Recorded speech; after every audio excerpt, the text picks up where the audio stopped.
Hello everyone, I hope you are doing well. Japan कहीं न कहीं साइलेंटली ये कह सकते हैं कि चाइना की अगेंस्ट में अपनी जो डिफेंस सिस्टम है वो इसे इम्प्रूव कर रहा है और डिफेंस बजट को भी ज़्यादा से ज़्यादा एलोकेट करने की कोशिश कर रहा है। आज का जो बेसिकली न्यूज़ है ना, ये बेसिकली ये आपका चाइना के अगेंस्ट में जापान की जो डिफेंस सिस्टम है, जापान की जो डिफेंस बजट है, इसके रिगार्डिंग है। कॉन्टेक्स्ट ये है कि जापान एक्चुअली हुआ क्या है कि जापान आज से नहीं है, जापान 2022 की हम बात करें, पिछले साल की हम बात करें, पिछले साल जापान जो है ना बेसिकली उन्होंने उस जापान को मालूम है कि उसकी सबसे बड़ी जो है ना जो बोल सकते हैं कि एक जो दुश्मन है वो आपका है चाइना और नॉर्थ कोरिया। और इसी को देखते हुए जापान को मालूम है कि आज का जिस तरीके से जो सिक्योरिटी और डिफेंस सिस्टम है पूरे वर्ल्ड का, जो परसेप्शन जो बना हुआ है, इसके रिगार्डिंग जापान जो है ना ये अभी चाह रहा है कि उनकी अपनी एक स्ट्रॉन्ग डिफेंस सिस्टम हो। और इसी के लिए जापान 2022 में ही उन्होंने अलोकेट किया था कि उन्होंने ये डिसाइड किया था कि जापान जो अपनी डिफेंस में कुछ इस तरीके से कि 2% टोटल जीडीपी का 2% जो है ना वो अलोकेट करेगा, ठीक है। लेकिन अभी 2% नहीं है, अभी 1% के आसपास में। लेकिन ये डेट डिसाइड किया 2027 तक, लेकिन 2024 तक में ही ये जो अमाउंट है 52, यानी कि ये जो 2% है ना, तो जो जापान का होगा ना वो 79 पॉइंट समथिंग बिलियन होगा। आप 80 बिलियन मान के चल सकते हैं, जो कि अगर ये इतना अचीव कर लेता है, इतना डिफेंस में एलोकेट करता है, तो इंडिया से भी ये आगे निकल जाएगा। इंडिया की भी कंपेयर कर लेंगे तो 79 बिलियन अगर वो डिफेंस में खर्च कर रहा है अपने पूरे जीडीपी का, हम कह सकते 2% ये इसका है, तो जापान पूरे वर्ल्ड में ये तीसरा डिफेंस एक मतलब इन्वेस्टमेंट या ये कह सकते डिफेंस जो एलोकेशन होता है ये इसमें बन जाएगा। अब इसी में ना 52.67 बिलियन जो ना 2024 तक ही जापान ये चाह रहा है कि 2024 तक में ही 52 बिलियन समथिंग कुछ हो जाए, ताकि जो इनका गोल है 2027 ना होके 2024 तक या सॉरी 25 तक में ही जो गोल है इनका 2% ऑफ जीडीपी डिफेंस बजट ये अचीव कर लिया जाए। लेकिन हम बताना चाहते हैं जापान के बारे में। और देखिए ये जो खबर है ना, ये ऐसा नहीं कि ये आज का, ये खबर पहले से चलता आ रहा है कि Japan makes record defence spending request एमिड tension with China. इसके पीछे सबसे बड़ा जो रीजन वो चाइना है और नॉर्थ कोरिया। आपको मालूम होना चाहिए कि ये जैसे बेसिकली जापान के मैप है, और जापान के मैप के बारे में थोड़ा सा आपको बताना चाहते हैं कि इस मैप को डिवाइड करें तो ये छोटे छोटे या मेजर आइलैंड में हम बात करें तो ये 4 मेजर आइलैंड में इसको डिवाइड कर सकते हैं, जैसे कि होकिदू आइलैंड, एक होन्सू आइलैंड, एक आपका हो गया शिकागो, एक आपका क्यूशू आइलैंड। तो यहाँ पर ना जो आपका ईस्ट चाइना सी है, आप नीचे देख सकते हैं, यहाँ पर ये जो पोर्शन आपको दिखाई दे रहा है, तो यहाँ पर जस्ट आपको दिखाते हैं, यस। तो यहाँ पर जो ना बेसिकली होता है क्या ना कि इसमें चाइना और जो जापान है दोनों के बीच में जो डिस्प्यूट्स है वो मतलब आज का डिस्प्यूट्स नहीं है। आइलैंड का डिस्प्यूट चाइना के सबके साथ में होता है, जापान के साथ में भी है। तो जापान के साथ में जो जापान का जो सेनकाकू जो आइलैंड है, चाइना ये क्लेम करता है कि ये उनका जो है ना डायो आइलैंड है इसका। तो ये तो क्लेम मतलब हर देश के साथ में कुछ ना कुछ होता है। आपको मालूम है कि व्लादिवोस्तोक रशिया के साथ में भी इनका क्लेम चलता है कि वो जो लैंड है वो हमारा है, ठीक है। इंडिया के साथ में भी इसका है, जो फिलीपींस है उसके साथ में, वियतनाम के साथ में भी है।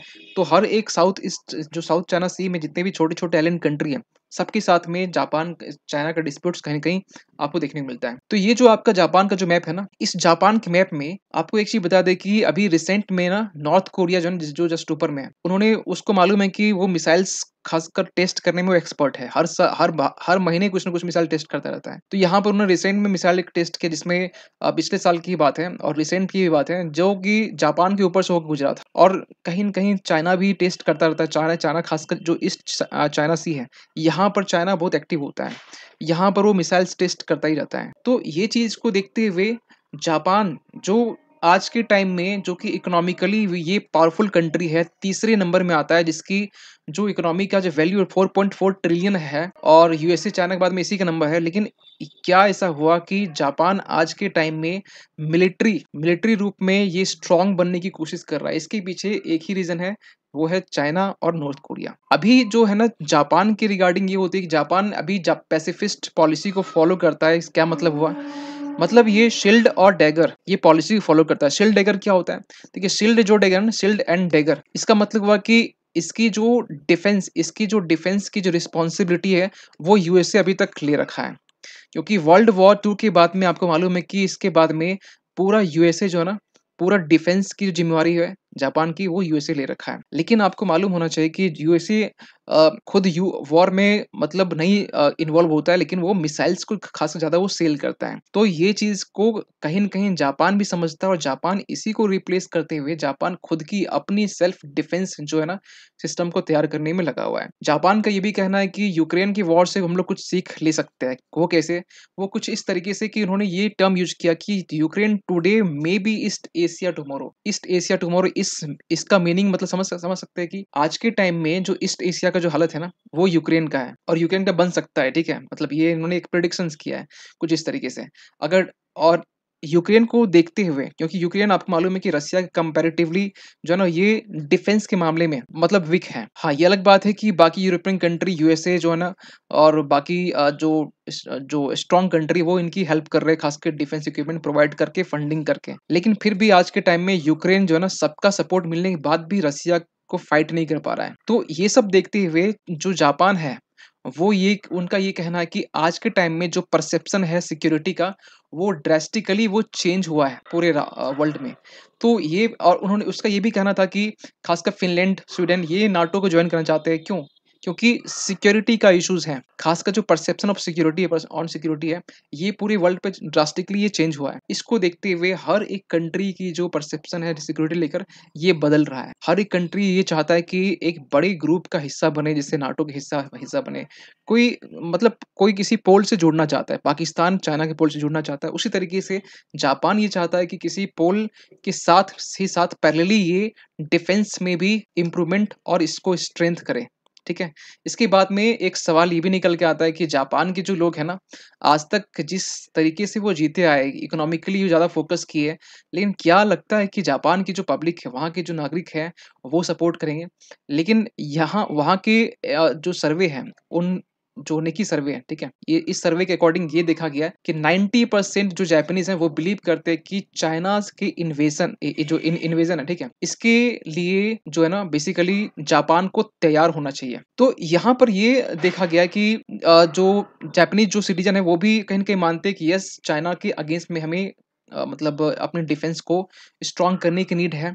कुछ ऐसे परसेंटेज जैसे कि यहाँ पर 4% के आस-पास में है, जो चाहते हैं कि जो कंटिंजेंसी है उसके अगेंस्ट में कोई भी रिस्पॉन्स नहीं चाहते, कि कुछ भी प्रिपेयर करने की नीड नहीं है, कुछ भी मत करो डिफेंस के रिगार्डिंग। लेकिन आपको बताना चाहते हैं कि वही चाइना, जो जापान है ना, अगर हम थोड़ा-सा एक ग्लोबल कंपैरिज़न मैप निकालें, तो उसके अकॉर्डिंग आज के टाइम में जापान की जो पोज़ीशन है, वो 10वें स्थान पर है। हालाँकि ये डिफेंस में बहुत कम इन्वेस्टमेंट करता है इसके बावजूद भी, लेकिन अब 2024 आते-आते या 2024 तक जापान का जो पोज़ीशन जो आज के टाइम में 10वें स्थान पर है, ये पहुँच के ये टॉप 3rd में या 4th में आ जाएगा। इंडिया के आगे-पीछे ये हो सकता है। लेकिन आज के टाइम में देख सकते हैं यूएस आपका सबसे टॉप में, जो कि डिफेंस में 801 बिलियन ये इन्वेस्टमेंट करता है, जो कि इसके जीडीपी का 3.5% है। ये ना जो मैप जो बनाया ना, वो गलती किया है, ठीक है? ये बेसिकली ये उल्टा होना चाहिए। इंडिया का जो है ना, अभी तक इंडिया का 2.7 के आसपास नहीं गया है। हाँ, 2 प्लस किया है, लेकिन 3% जो है ना, इंडिया का एक टारगेट है कि 3% ऑफ जीडीपी इंडिया का डिफेंस बजट होना चाहिए। चाइना का जो है ना, ये चाइना का देखिए आप 293 बिलियन है। आप समझ सकते हैं कि अगर इंडिया भी आ जाए और चाइना भी आ जाए, जापान भी आ जाए, फिर भी दोनों को मिलाने के बाद भी इसका डिफेंस जो बजट है ना, वो कंपैरिज़न नहीं कर सकते हैं। लेकिन हम बताना चाहते हैं कि इंडिया के रिगार्डिंग, इंडिया की जो खासकर इस बार 2024 का जो बजट है, उसमें 13% जो है ना, पिछले साल के कंपेयर में जो बजट है ज़्यादा एलोकेट किया गया, जो कि आज अभी के टाइम में 5.94 लाख है। जो कि हम इस टेबल में देखें तो 2023 के में बेसिकली यहाँ पर ये देखा गया है 1.93% ऑफ जीडीपी। इसी को एक्सपर्ट और डिफेंस एक्सपर्ट ये डिमांड करते हैं कि 3% ऑफ जीडीपी होना चाहिए। और ये चीज़ें इसलिए भी क्योंकि बाकी सारी कंट्री की जो बजट है ना, आप अगर यूएसए की बात करें, चाइना को अगर अगर एक बोल सकते हैं फाइट देना है, तो इसके लिए यहाँ पर 3% जीडीपी एटलीस्ट कंपल्सरी है। आप देख सकते हैं कि ये कहीं न कहीं जो जीडीपी है ना, ये रिलेटिवली ये कहीं न कहीं आपका 2% के आस-पास में है, ठीक है? लेकिन 3% इसका टारगेट, लेकिन अभी के टाइम में देखिए इसका टोटल परसेंट ये घटा ही है ना? तो ओवरऑल ये बोल सकते हैं परसेंटेज ऑफ जीडीपी आपका घटा है। एक कंपेयर की 2007 से लेकर 2016 तक, यहाँ पर आप देख सकते हैं कि चाइना खासकर डिफेंस में किस तरीके से वो स्पेंड करता गया है, कितना खर्च किया है। इंडिया 54% है, रसिया 87% और ये 118% के आसपास में। तो ये चीज़ दिखाती है कि चाइना कितना अग्रेसिव होता जा रहा है खासकर आजकल। चाइना और इंडिया के कंपेयर में हम ये देख सकते हैं कि इस चाइना का जो टोटल जो बजट है डिफेंस, वो 225 बिलियन है। 23 का डेटा हम बात कर रहे हैं और इंडिया 72.5 है।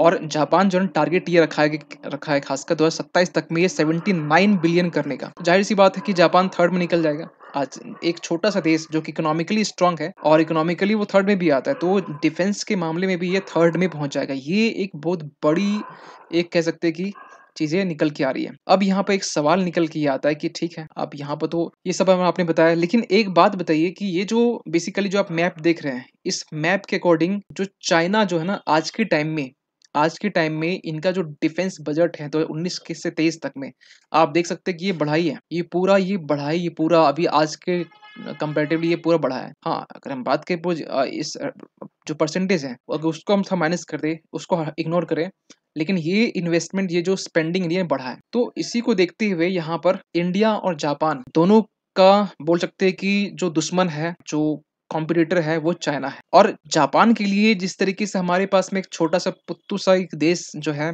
पाकिस्तान देश तो है ही नहीं, वो तो आतंकवाद का एक जन्मभूमि है। तो जिस तरीके से इंडिया के पास में टू फ्रंट वॉर लड़ने की क्षमता भी है, जैसे चाइना और पाकिस्तान से, उसी तरीके से जो जापान है, जापान के पास भी दो फ्रंट वॉर लड़ने होंगे, एक किससे, एक चाइना से, एक आपका नॉर्थ कोरिया से, दोनों के लिए। और दोनों के लिए अब यहाँ पर जापान को खासकर इंडिया की नीड होगी और इंडिया के लिए एडवांटेज है। अगर जापान अपने मिलिट्री को डेवलप कर रहा है तो इंडिया के लिए एडवांटेज है, क्योंकि इंडिया कहीं ना कहीं दोनों लोग अ, एक साथ आकर चाइना से फाइट कर सकते हैं। ये एक फायदा होगा। जापान जो है ना, ये आपका जापान ईस्टर्न फ्रंट देख सकता है, इंडिया चाइना के लिए वेस्टर्न फ्रंट को संभाल सकता है। तो ये बहुत कंपलसरी है, खासकर आगे आने वाले जियोपॉलिटिकल जिस तरह चेंजेस आ रहे हैं, जो सिक्योरिटी का परसेप्शन जो चेंज हो रहा है, इसको देखते हुए ये बहुत ही ज़्यादा मतलब ये नीड है कि दोनों देश आपस में आके डिफेंस को और भी स्ट्रॉन्ग करें, बजट को और परसेंटेज जो है ना इसको और बढ़ाएं, और आगे जो डिफेंस की जो परचेजिंग होती है, सेल्स होती है, ये भी दोनों देश आपस में कर सकते हैं। ठीक है, इसमें और भी आगे कुछ अपडेट आएगा तो इसके रिगार्डिंग हम वीडियो बना के हम बनाएंगे। ठीक है, फिलहाल तो इस वीडियो को यहीं तक रखते हैं, मिलते हैं किसी अगली वीडियो में, तब तक के लिए थैंक यू सो मच।